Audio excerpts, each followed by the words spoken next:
सासंगत जी प्यार से कहना जी, धन निरंकार जी। सासंगत जी दासी आप सभी के बीच एक सुंदर विचार लेकर आई है। सासंगत आशा है प्रवान करेंगे। सासंगत जी प्यार से कहना जी, धन निरंकार जी। सासंगत जी शाम का वक्त था। दिल्ली की सर्द हवाओं में धुंध छाई हुई थी। सासंगत सड़क के किनारे बैठी सासंगत जी शोमा अपने फटे हुए दुपट्टे में ठंडी हवा से बचने की नाकाम कोशिश कर रही थी। सासंगत कभी वो सपनों से भरी लड़की थी। सासंगत जी आंखों में चमक, हाथों में सासंगत जी उम्मीद और दिल में प्यार, लेकिन वक्त ने सब छीन लिया था। सासंगत जी शोमा कभी एक अच्छे परिवार से थी। पिता सरकारी स्कूल से अध्यापक, माँ गृहिणी। सासंगत पर एक सड़क हादसे ने सब बदल दिया। सासंगत एक ही रात में माँ बाप दोनों चले गए और शोमा अकेले रह गई। सासंगत रिश्तेदारों ने कुछ दिन तक सहारा दिया, फिर अपना खर्चा चलाना मुश्किल है सासंगत कहकर दरवाजे बंद कर दिए। सासंगत शोभा ने नौकरी की तलाश शुरू की। छोटी छोटी जगह पर काम किया, कभी किसी की दुकान पर, कभी किसी के घर में बर्तन धोए। सासंगत पर दुनिया की नज़र में एक अकेली लड़की की कीमत नहीं थी। सासंगत हर जगह ताने, नजरें और गलत इरादे। सासंगत कई बार उसने सोचा शायद अब सब खत्म कर दूं, लेकिन फिर माँ की वो बात याद आती है। सासंगत बेटा, जब तक सांस है तब तक उम्मीद है। सासंगत वो शब्द जैसे उसकी रूह में बस गए थे। हर बार गिरने पर वही आवाज उसे उठाती थी। सासंगत एक दिन सड़क के किनारे बैठी सोमा ने देखा कि पास के मंदिर में फूड डोनेशन कैंप चल रहा है। सासंगत जी वहाँ कबीर अंकल नाम के एक बुजुर्ग सबको खाना बांट रहे थे। सोमा ने संकोच से खाना लिया। अंकल ने पूछा, बेटा कहाँ रहती हो? वो बोली, कहीं नहीं, अब तो सड़क ही घर है। कबीर अंकल ने उसे मंदिर के पास बने छोटे आश्रम गृह में ठहरने की जगह दिलाई। सासंगत धीरे धीरे सोमा वहाँ के बच्चों को पढ़ाने लगी। उसे एहसास हुआ कि शायद भगवान ने उसे जिंदा इसीलिए रखा है ताकि वो दूसरों की जिंदगी में रोशन ला सके। सासंगत जी साल बीत गए।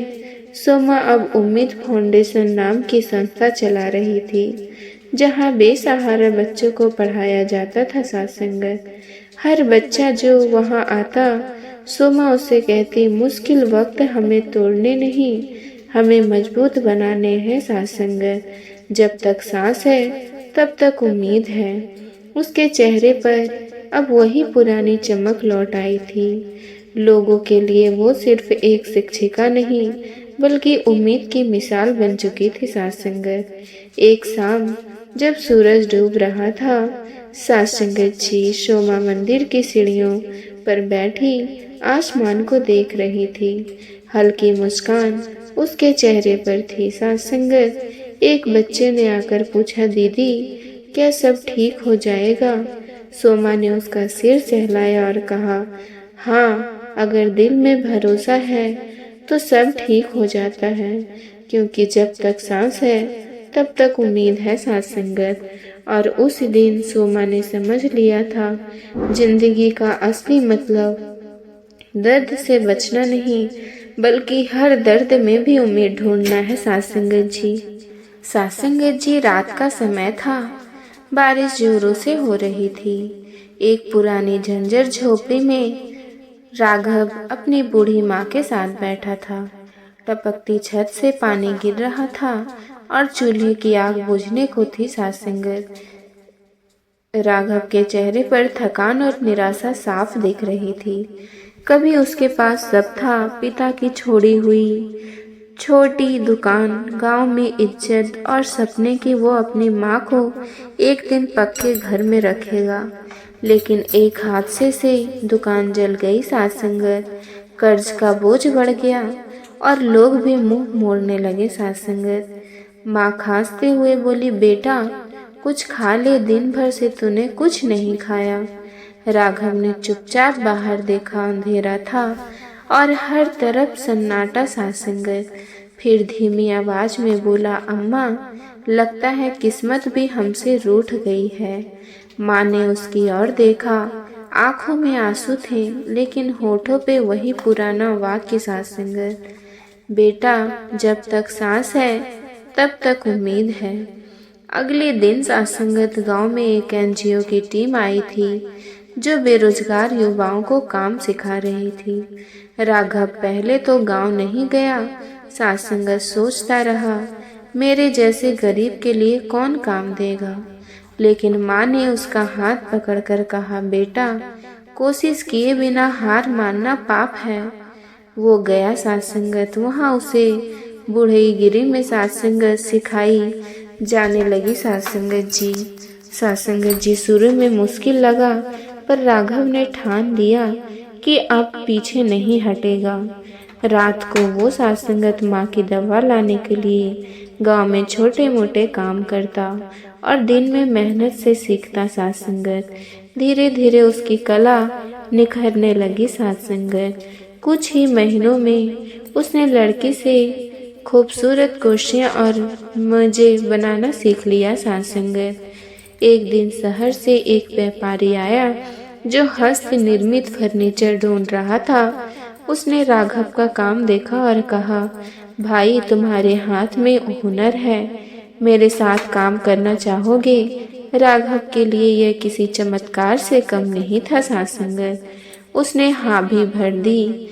अब वो हर सुबह बस से शहर जाता, शाम को लौटता और माँ के पास बैठकर कहानियाँ सुनता कि उसने क्या नया सीखा। सासंगत माँ की आंखों में गर्व झलकता।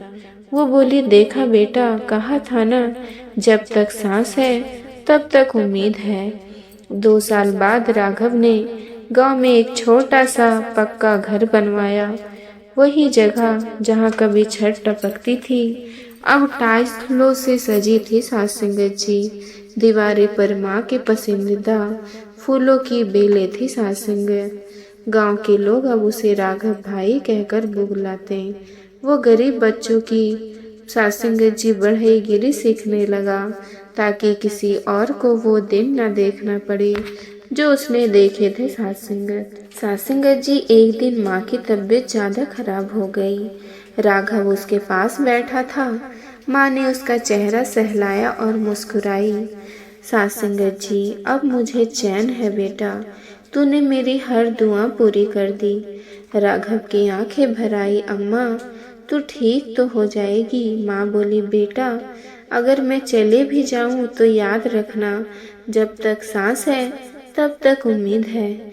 जिंदगी तभी खत्म होती है जब उम्मीद खत्म हो जाती है। सासंगत वो मुस्कुराकर चली गई। सासंगत राघव ने आसमान की ओर देखा। आंसू थे पर होठों पर मुस्कान। सासंगत क्योंकि अब उसे मालूम था कि उसकी माँ की उम्मीद उसकी हर सांस जिंदा है।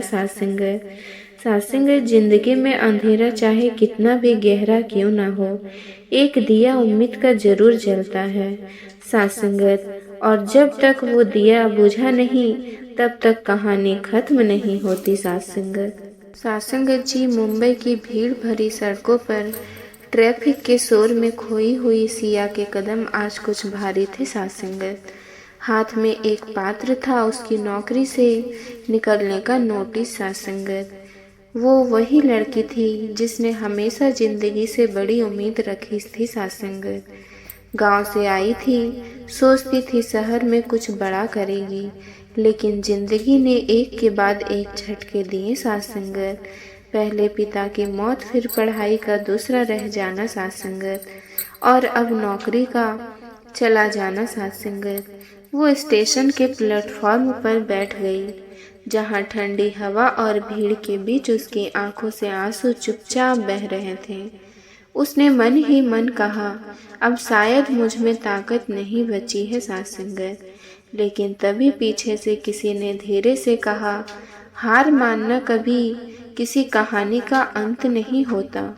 वो पलट कर देखती है, आरव उसका पुराना सात संगत जी क्लासमेट, सात संगत जी जो कभी उसके सबसे अच्छे दोस्त था।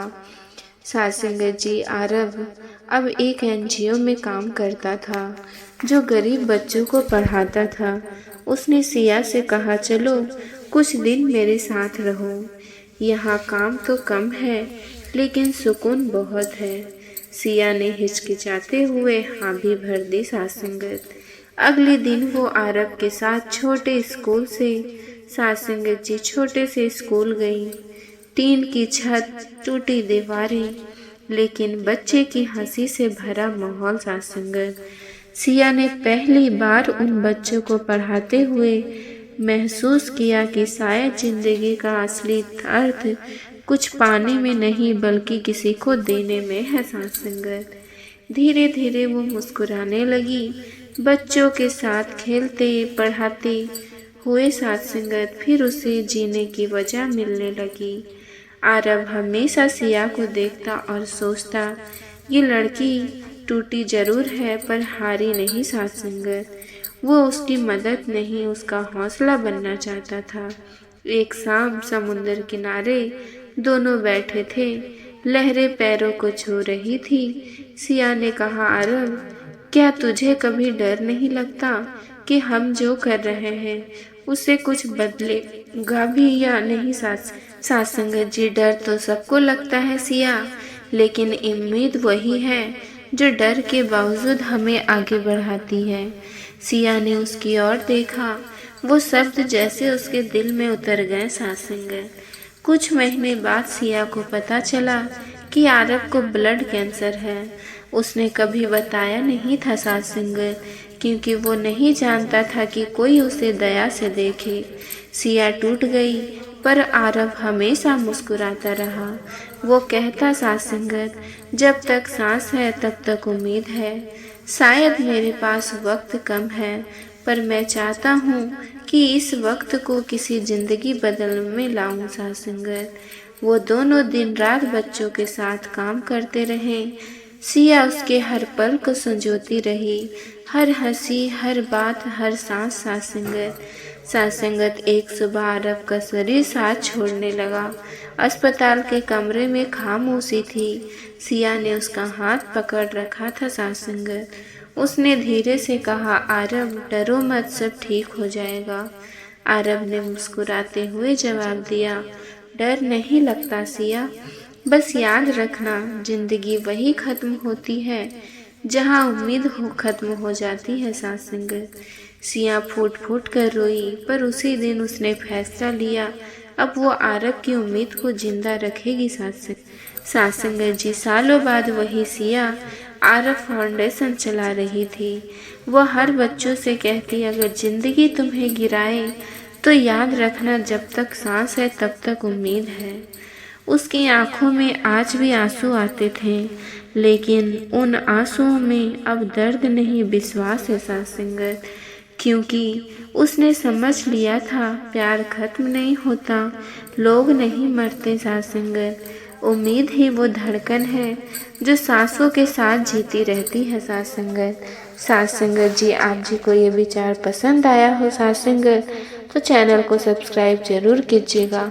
सात संगत जी प्यार से कहना जी, धन्य निरंकार जी।